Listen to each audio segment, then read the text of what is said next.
നിങ്ങളുടെ ഫോൺ സ്ക്രീനിന്റെ മുകളിൽ റൈറ്റ് സൈഡിലെ ഈ ഒരു കോർണറിലായിട്ട് ഒരു ഗ്രീൻ ഡോട്ട് അഥവാ പച്ചക്കുത്ത് ഇടയ്ക്കിടയ്ക്ക് പ്രത്യക്ഷപ്പെടാറുണ്ടോ? എങ്കിൽ നിങ്ങളുടെ ഫോൺ തന്നെ നിങ്ങൾക്ക് നൽകുന്ന വളരെ വലിയൊരു അപകട സൂചനയായിരിക്കാം അത്. ഇത് സാധാരണഗതിയിലും സംഭവിക്കും, ഡേഞ്ചറായ സിറ്റുവേഷനുകളിലും സംഭവിക്കും. ആദ്യം ഗ്രീൻ ഡോട്ട് എന്താണെന്ന് പറയാം.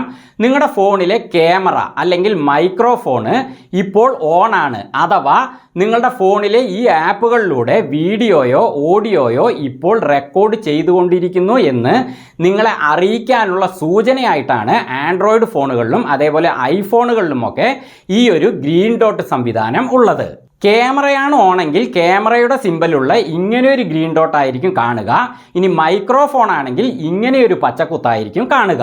സാധാരണഗതിയിലാണെങ്കിൽ നമ്മൾ ആർക്കെങ്കിലും ഓഡിയോ കോളോ അല്ലെങ്കിൽ വീഡിയോ കോളോ ചെയ്യുമ്പോൾ, അല്ലെങ്കിൽ നമ്മുടെ ഫോണിലെ സ്ക്രീൻ റെക്കോർഡർ ഉപയോഗിച്ചുകൊണ്ട് സ്ക്രീൻ റെക്കോർഡ് ചെയ്യുമ്പോൾ, മൈക്രോഫോൺ ഉപയോഗിച്ചുകൊണ്ട് നമ്മൾ വോയിസ് റെക്കോർഡ് ചെയ്യുമ്പോൾ, അല്ലെങ്കിൽ ആർക്കെങ്കിലും വാട്സപ്പിലൂടെ വോയിസ് മെസ്സേജ് അയക്കുമ്പോൾ, ഇനി അതും അല്ലെങ്കിൽ നമ്മുടെ ഫോണിലെ ക്യാമറയിലൂടെ വീഡിയോയോ അല്ലെങ്കിൽ ഫോട്ടോയോ എടുക്കുമ്പോഴൊക്കെയാണ് ഇവിടെയായിട്ട് ആ ഒരു പച്ചക്കുത്ത് കാണിക്കുന്നതെങ്കിൽ അത് കുഴപ്പമില്ല. കാരണം അത് നമ്മൾ തന്നെ ഉപയോഗിക്കുമ്പോഴാണ് അങ്ങനെ സംഭവിക്കുന്നത്. എന്നാൽ നിങ്ങൾ ഇതൊന്നും ഉപയോഗിക്കാതെ മറ്റെന്തെങ്കിലുമാണ് ഫോണിൽ നോക്കിക്കൊണ്ടിരിക്കുന്ന സമയത്ത് മുകളിലായിട്ട് ഇവിടെ ഗ്രീൻ ഡോട്ട് കാണിക്കുന്നതെങ്കിൽ നിങ്ങൾ പോലും അറിയാതെ നിങ്ങളുടെ ഫോൺ തന്നെ ഉപയോഗിച്ചുകൊണ്ട് ആരോ നിങ്ങളുടെ തന്നെ വീഡിയോയോ ഓഡിയോയോ എടുത്തുകൊണ്ടിരിക്കുന്നു എന്ന് വേണം മനസ്സിലാക്കാൻ. മിക്കവരും ബെഡ്റൂമിൽ തന്നെ ഇപ്പോൾ ഫോൺ ഉപയോഗിക്കുന്നുണ്ട്. അപ്പോൾ ദമ്പതിമാരൊക്കെ ആണെങ്കിൽ അവരുടെ സ്വകാര്യ നിമിഷങ്ങളിൽ പോലും ഫേസ്ബുക്കോ യൂട്യൂബോ ഒക്കെ ഫോണിൽ ഓപ്പൺ ചെയ്ത് വെച്ചിട്ടുണ്ടാവും. ആ സമയത്താണ് മുകളിലായിട്ട് ഈ ഗ്രീൻ ഡോട്ട് കാണിക്കുന്നതെങ്കിൽ മനസ്സിലാക്കുക, നിങ്ങളെ ട്രാക്ക് ചെയ്യുന്നതിനായിട്ട് നിങ്ങൾ പോലും അറിയാതെ ആരോ നിങ്ങളുടെ വീഡിയോയോ ഓഡിയോയോ റെക്കോർഡ് ചെയ്തുകൊണ്ടിരിക്കുന്നു എന്ന് വേണം നിങ്ങൾ മനസ്സിലാക്കാൻ. അപ്പോൾ ആരാണ് ഇത് ചെയ്യുന്നത്, അതെങ്ങനെ നമുക്ക് ഡിസേബിൾ ചെയ്യാമെന്നൊക്കെ ഈ വീഡിയോയിലൂടെ വ്യക്തമായിട്ട് മനസ്സിലാക്കാം. അപ്പോൾ ഈ വീഡിയോയ്ക്ക് ഒരു ലൈക്ക് കൊടുത്തുകൊണ്ട് കാണുക, കാരണം നിങ്ങളുടെ പ്രോത്സാഹനം ഞങ്ങൾക്ക് ആവശ്യമാണ്. അതുപോലെ ഈ ചാനൽ സബ്സ്ക്രൈബ് ചെയ്തിട്ടില്ലാത്തവരുണ്ടെങ്കിൽ സബ്സ്ക്രൈബ് ചെയ്യുക. അപ്പോൾ ഞങ്ങളുടെ വീഡിയോകളൊക്കെ വളരെ പെട്ടെന്ന് യൂട്യൂബിൽ ലഭിക്കുന്നതാണ്. പിന്നെ ഈ ഒരു ഇൻഫർമേഷൻ എല്ലാവരും അറിഞ്ഞിരിക്കേണ്ട ഒരു കാര്യമാണ്, പ്രത്യേകിച്ച് സ്ത്രീകൾ. അപ്പോൾ നിങ്ങളുടെ വേണ്ടപ്പെട്ടവർക്കും ഈ വീഡിയോ പ്രയോജനപ്പെടണമെങ്കിൽ വീഡിയോയ്ക്ക് താഴെയായി കാണുന്ന ഈ ഒരു ഷെയർ ബട്ടണിൽ പ്രസ് ചെയ്തുകൊണ്ട് വാട്സപ്പിലും ഫേസ്ബുക്കിലൂടെയുമൊക്കെ ഈ വീഡിയോ അവർക്കൊക്കെ ഷെയർ ചെയ്യാം. അതുവഴി അവർക്കും ഇത് പ്രയോജനപ്പെടും. എങ്കിലൊക്കെ ഇത്തരം ചതികൾ എങ്ങനെ സംഭവിക്കുന്നു, അത് ആര് ചെയ്യുന്നു എന്ന് എങ്ങനെ കണ്ടുപിടിക്കാം, അതെങ്ങനെ ഡിസേബിൾ ചെയ്യാമെന്നൊക്കെ നോക്കാം. നമ്മുടെ ഫോണിൽ ഒരുപാട് ആപ്പുകൾ നമ്മൾ ഇൻസ്റ്റാൾ ചെയ്ത് വെച്ചിട്ടുണ്ട്. എന്നാൽ അവയിൽ ചില ആപ്പുകളൊക്കെ ഇൻസ്റ്റാൾ ചെയ്യുന്ന സമയത്ത് ഓപ്പൺ ചെയ്തിട്ടുണ്ടാവും എന്നല്ലാതെ പിന്നീട് ഉപയോഗിച്ചിട്ടേ ഉണ്ടാവില്ല. അത്തരത്തിൽ നമുക്ക് വേണ്ടാത്ത ആപ്പുകളൊക്കെ നമ്മുടെ ഫോണിൽ ഉണ്ടെങ്കിൽ അവയൊക്കെ അൺഇൻസ്റ്റാൾ ചെയ്ത് കളയുന്നതാണ് നല്ലത്. ഫോണിൽ നിന്ന് ആപ്പുകളെ ശരിയായ രീതിയിൽ എങ്ങനെ അൺഇൻസ്റ്റാൾ ചെയ്യാം എന്നതിനെക്കുറിച്ചൊരു വീഡിയോ ഞാൻ നേരത്തെ ചെയ്തിട്ടുണ്ടായിരുന്നു. ആ വീഡിയോയുടെ തമ്പനെയിൽ ഈ വീഡിയോയുടെ അവസാനം സ്ക്രീനിൽ കൊടുത്തേക്കാം. ശരിയായ രീതിയിൽ അൺഇൻസ്റ്റാൾ ചെയ്യാൻ അറിയാത്തവർക്ക് അത് യൂസ്ഫുൾ ആയിരിക്കും. ഇത്തരത്തിൽ യൂസ് ഇല്ലാത്ത ആപ്പുകളെ ഫോണിൽ നിന്ന് ഒഴിവാക്കുന്നത് വഴി അവയിൽ നിന്ന് വരാൻ സാധ്യതയുള്ള റിസ്കുകളെ നമുക്ക് ഒഴിവാക്കാം. പിന്നീട് എപ്പോഴെങ്കിലും നമുക്ക് ഈ ആപ്പുകൾ വേണമെങ്കിൽ വീണ്ടും പ്ലേ സ്റ്റോർ ഓപ്പൺ ചെയ്ത് ഇൻസ്റ്റാൾ ചെയ്ത് ഉപയോഗിക്കാം. അതുപോലെ തന്നെ മറ്റൊരു കാര്യം, നമ്മുടെ ഫോണിലുള്ള ആപ്പുകളെയൊക്കെ ഇടയ്ക്കിടയ്ക്ക് നമ്മൾ അപ്ഡേറ്റ് ചെയ്യേണ്ടത് അത്യാവശ്യമാണ്. അങ്ങനെ അപ്ഡേറ്റ് ചെയ്യാതിരിക്കുന്നത് വഴിയും ചില ആപ്പുകളിലൂടെ നമുക്ക് ഇത്തരത്തിലുള്ള പ്രശ്നങ്ങൾ ഉണ്ടായേക്കാം. ആപ്പുകൾ ശരിയായ രീതിയിൽ എങ്ങനെ അപ്ഡേറ്റ് ചെയ്യണം എന്നതിനെ കുറിച്ചുള്ള ഒരു വീഡിയോ ഞാൻ നേരത്തെ ചെയ്തിട്ടുണ്ട് കേട്ടോ. അപ്പോൾ അതിന്റെ തമ്പനെയിലും എന്റെ സ്ക്രീനിൽ കൊടുത്തേക്കാം. ഇനി ഞാൻ എൻ്റെ ഫോണിലെ മൈക്രോഫോണിന്റെ ഐക്കണിൽ പ്രസ് ചെയ്യുന്നു. ഇനി ആ താഴെയുള്ള വോയിസ് റെക്കോർഡറിന്റെ ബട്ടണിൽ പ്രസ് ചെയ്യാണ്. അത് ഞാൻ പ്രസ് ചെയ്യുന്ന സമയത്ത് സ്ക്രീനിന്റെ റൈറ്റ് സൈഡിൽ മുകളിലായിട്ട് ശ്രദ്ധിക്കുക. കണ്ടില്ലേ, ഇവിടെ ഇപ്പോൾ മൈക്രോഫോണിന്റെ സിമ്പലുള്ള ഒരു ഗ്രീൻ ഡോട്ട് വന്നു. ഇനി ഞാൻ ബാക്ക് അടിക്കുന്നു. ഇനി ക്യാമറയുടെ ഐക്കണിൽ പ്രസ് ചെയ്യുന്നു. ഇപ്പൊ ഇവിടെ മുകളിൽ ഒരു ഗ്രീൻ ഡോട്ട് വന്നു. ഇനി വീഡിയോ ഓപ്ഷനിൽ പ്രസ് ചെയ്തിട്ട് ഞാൻ ആ വീഡിയോ റെക്കോർഡ് ബട്ടണിൽ പ്രസ് ചെയ്യുന്നു. അപ്പോഴും ഇവിടെ മുകളിൽ ഗ്രീൻ ഡോട്ട് വന്നു. ഇനി ഞാൻ ബാക്ക് അടിക്കുന്നു. ഇനി ഞാൻ ഇവിടെ സ്ക്രീൻ റെക്കോർഡർ ഓൺ ചെയ്യുകയാണ്. മൈക്രോഫോണിന്റെ സിമ്പലുള്ള ഗ്രീൻ സർക്കിൾ മുകളിൽ കാണിച്ചു. എന്നാൽ ഇവയൊന്നും നമ്മുടെ ഫോണിൽ നമ്മൾ ഉപയോഗിക്കാത്ത ഒരു സമയത്താണ് മുകളിൽ ഗ്രീൻ സർക്കിൾ കാണിക്കുന്നതെങ്കിൽ മറ്റാരോ നമ്മുടെ ഫോണിലെ ക്യാമറയും മൈക്രോഫോണും ഉപയോഗിച്ചുകൊണ്ട് വീഡിയോയോ അല്ലെങ്കിൽ ഓഡിയോയോ റെക്കോർഡ് ചെയ്യുന്നുണ്ടെന്ന് നമുക്ക് തിരിച്ചറിയാം. അത്തരത്തിലൊരു ഗ്രീൻ സർക്കിൾ കാണുന്ന സമയത്ത് അത് ആരാണെന്ന് കണ്ടുപിടിക്കാനായിട്ട് സ്ക്രീനിന് മുകളിൽ നിന്ന് താഴേക്ക് താഴേക്ക് ഇങ്ങനെയൊന്ന് വലിച്ചു കഴിഞ്ഞാൽ നോട്ടിഫിക്കേഷൻ ബാർ ഇവിടെ ദൃശ്യമാകും. ഇനി സ്ക്രീനിന്റെ ഏറ്റവും മുകളിൽ ദാ ഇവിടെ മൈക്രോഫോണിന്റെ സിമ്പലുള്ള ആ ഗ്രീൻ സർക്കിൾ ഇവിടെ കാണിക്കുന്നുണ്ട്. ഞാനിപ്പോ ഇതിൽ സ്ക്രീൻ റെക്കോർഡർ ഓൺ ചെയ്ത് വെച്ചിരിക്കുന്നത് കൊണ്ടാണ് ഇവിടെ ഗ്രീൻ ഡോട്ട് കാണിക്കുന്നത്. അപ്പൊ ആരാണ് ഇത് റെക്കോർഡ് ചെയ്യുന്നതെന്ന് അറിയണമെങ്കിൽ ആ ഗ്രീൻ ഡോട്ടിൽ ഇങ്ങനെയൊന്ന് പ്രസ് ചെയ്യുക. അപ്പൊ അത് ഏത് ആപ്പാണെന്ന് അതിന്റെ പേര് ഇവിടെ ഇതുപോലെ കാണിക്കും. ഞാനിവിടെ സ്ക്രീൻ റെക്കോർഡർ ആണല്ലോ ഓൺ ചെയ്ത് വെച്ചിരിക്കുന്നത്, അതുകൊണ്ട് ഇവിടെ being used by screen recording എന്നാണ് കാണിച്ചിരിക്കുന്നത്. എന്നാൽ നമ്മൾ ഒന്നും ചെയ്യാത്ത സമയത്താണ് നമ്മളെ ട്രാക്ക് ചെയ്യുന്ന ആ ഒരു ആപ്പിന്റെ നെയിം ഇവിടെ കാണിക്കുന്നതെങ്കിൽ അപ്പൊ നമ്മൾ എന്താണ് ചെയ്യേണ്ടതെന്ന് വെച്ചാൽ ആ ആപ്പിന്റെ നെയിം ഇവിടെ കാണിക്കുന്നുണ്ടല്ലോ, അതിലൊന്ന് ഇങ്ങനെ പ്രസ് ചെയ്യുക. അപ്പൊ ആപ്പ് പെർമിഷൻസ് എന്ന് പറഞ്ഞിട്ട് നമ്മുടെ ഫോണിലെ സെറ്റിംഗ്സ് ഇവിടെ ഓപ്പൺ ആകും. അതിന്റെ താഴെയായിട്ട് ഏത് ആപ്പാണെന്നുള്ള നെയിമും ഇവിടെ കാണിക്കും.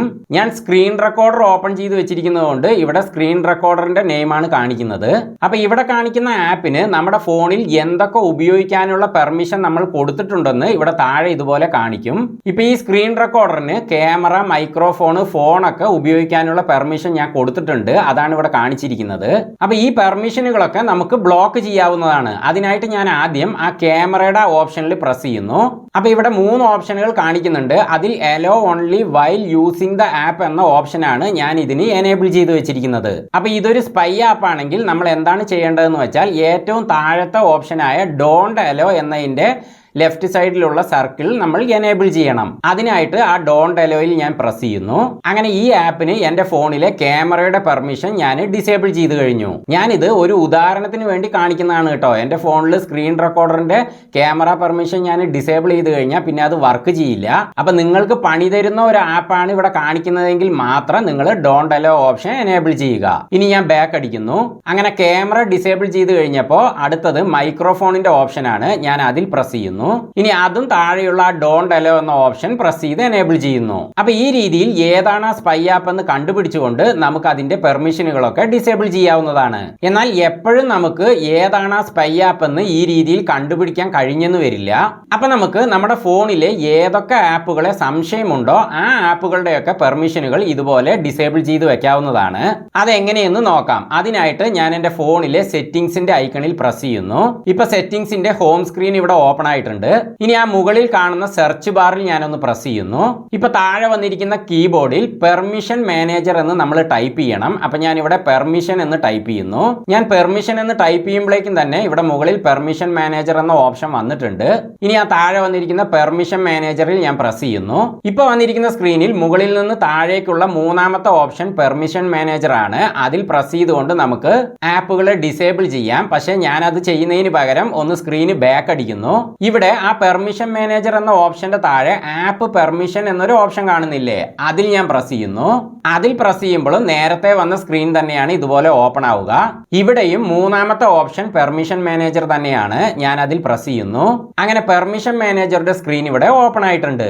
ഇപ്പൊ ഇവിടെ ക്യാമറ, മൈക്രോഫോൺ, കോണ്ടാക്ട്സ് പോലുള്ള എല്ലാ ഓപ്ഷനുകളും തന്നെയുണ്ട്. അപ്പൊ ഇവയ്ക്കൊക്കെ നമ്മൾ നമ്മുടെ ഫോണിലെ ഏതൊക്കെ ആപ്പുകൾക്ക് പെർമിഷൻ കൊടുത്തിട്ടുണ്ട് എന്ന് അറിയാനായിട്ട് ആ ഓപ്ഷനുകളിൽ പ്രസ് ചെയ്ത് നോക്കിക്കഴിഞ്ഞാൽ നമ്മൾ പെർമിഷൻ കൊടുത്തിരിക്കുന്ന ആപ്പുകളുടെ ലിസ്റ്റ് കാണിക്കുന്നതാണ്. ഇപ്പൊ ഇവിടെ ക്യാമറയുടെ ഓപ്ഷൻ കാണിക്കുന്നുണ്ടല്ലോ. അപ്പൊ ഞാൻ അതിലൊന്ന് പ്രസ് ചെയ്യുന്നു. ഇപ്പൊ ഇവിടെ hello only while in use എന്നൊരു ഓപ്ഷൻ കാണുന്നില്ലേ, അപ്പൊ ആ ഒരു ഓപ്ഷൻ ഞാൻ ഏതൊക്കെ ആപ്പുകൾക്ക് ക്യാമറയ്ക്ക് വേണ്ടിയിട്ട് എനേബിൾ ചെയ്തിട്ടുണ്ട് എന്നുള്ള ലിസ്റ്റാണ് ഇവിടെ താഴെ കാണിച്ചിരിക്കുന്നത്. ഇപ്പോൾ ഇവിടെ Aadhaar, Amazon, Apna ATM, camera, Chrome, Facebook പോലുള്ള കുറേ ഓപ്ഷനുകൾ കാണിക്കുന്നുണ്ട്. ഞാൻ ഇവയ്ക്കൊക്കെ തന്നെ എൻ്റെ ഫോണിലെ ക്യാമറ ഉപയോഗിക്കാനുള്ള പെർമിഷൻ കൊടുത്തിട്ടുണ്ട്. അപ്പോൾ ഇതിൽ നമുക്ക് ഏതെങ്കിലും ആപ്പുകൾ സ്പൈ ആപ്പ് ആണെന്ന് സംശയം തോന്നുന്നുണ്ടെങ്കിൽ ആ ആപ്പുകളുടെ ഓപ്ഷനിൽ പ്രസ് ചെയ്തുകൊണ്ട് നമുക്കതിനെ ഡിസേബിൾ ചെയ്യാം. ഇപ്പോൾ ഇവിടെ പിക്സാബയുടെ ഓപ്ഷൻ കാണിക്കുന്നുണ്ട്. അതൊരു ഇമേജ് ഡൗൺലോഡ് ചെയ്യുന്ന ആപ്പാണ്, അല്ലാതെ അതിന് ക്യാമറയോ അല്ലെങ്കിൽ മൈക്രോഫോണിന്റെ ഒന്നും ആവശ്യമില്ല. അപ്പൊ ഞാൻ ആ പിക്സാബയുടെ ഓപ്ഷനിൽ പ്രസ് ചെയ്യുന്നു. ഇപ്പൊ ഇവിടെ hello only while using the app എന്ന ഓപ്ഷൻ എനേബിൾ ആയി കിടക്കുന്നു. അപ്പൊ ഞാൻ ആ താഴെയുള്ള ഡോണ്ട് അലോ എന്ന ഓപ്ഷൻ പ്രസ് ചെയ്തുകൊണ്ട് ഇതിന്റെ ക്യാമറ പെർമിഷൻ ഡിസേബിൾ ചെയ്യുന്നു. ഇനി ഞാൻ ബാക്ക് അടിക്കുന്നു. അപ്പൊ ഈ രീതിയിൽ ഇവിടെ കാണുന്ന ആപ്പുകളിൽ നിങ്ങൾക്ക് സംശയമുള്ളവയുടെയൊക്കെ പെർമിഷൻ ഡിസേബിൾ ചെയ്യാവുന്നതാണ്. ഇനി എന്റെ ഫോണിലെ മൈക്രോഫോണിന് ഏതൊക്കെ ആപ്പുകൾക്ക് പെർമിഷൻ കൊടുത്തിട്ടുണ്ടെന്ന് നോക്കാം. അതിനായിട്ട് ഞാൻ വീണ്ടും ബാക്ക് അടിക്കുന്നു. ഇപ്പൊ ഇവിടെ ക്യാമറ ഓപ്ഷന്റെ കുറച്ച് താഴെയായിട്ട് മൈക്രോഫോണിന്റെ ഓപ്ഷൻ ഇതാ ഇവിടെ കാണിക്കുന്നുണ്ട്. അപ്പൊ ഞാൻ അതിൽ പ്രസ് ചെയ്യുന്നു. ഇപ്പൊ ഇവിടെ കുറെ ആപ്പുകളുടെ നെയിം കാണിക്കുന്നുണ്ട്. അതിൽ ഇൻസ്റ്റാഗ്രാമിന്റെ ഓപ്ഷൻ ഇത് അവിടെ കാണിക്കുന്നുണ്ട്. അതിൽ ഞാനൊന്ന് പ്രസ് ചെയ്യുകയാണ്. ഞാനിവിടെ ഇതൊക്കെ ചെയ്ത് കാണിക്കുന്നത് ഒരു ഉദാഹരണത്തിന് വേണ്ടിയാണ് കേട്ടോ. അപ്പോൾ ഇതൊക്കെ നിങ്ങൾ ഡിസേബിൾ ചെയ്ത് വെക്കാൻ വേണ്ടിയിട്ടല്ല, നിങ്ങൾക്ക് സംശയമുള്ളവ മാത്രം ഡിസേബിൾ ചെയ്ത് വെക്കുക. അപ്പം നേരത്തെ വന്ന പോലെ തന്നെ 3 ഓപ്ഷനുകൾ ഇവിടെ കാണിക്കുന്നുണ്ട്. അതിൽ മുകളിലത്തെ ഓപ്ഷൻ എനേബിൾ ആയി കിടക്കുന്നുണ്ട്. അപ്പം ഞാൻ ആ ഡോണ്ട് അലോ എന്ന ഓപ്ഷനിൽ പ്രസ് ചെയ്ത് ഇതിന്റെ മൈക്രോഫോണിന്റെ പെർമിഷൻ ഡിസേബിൾ ചെയ്യുന്നു.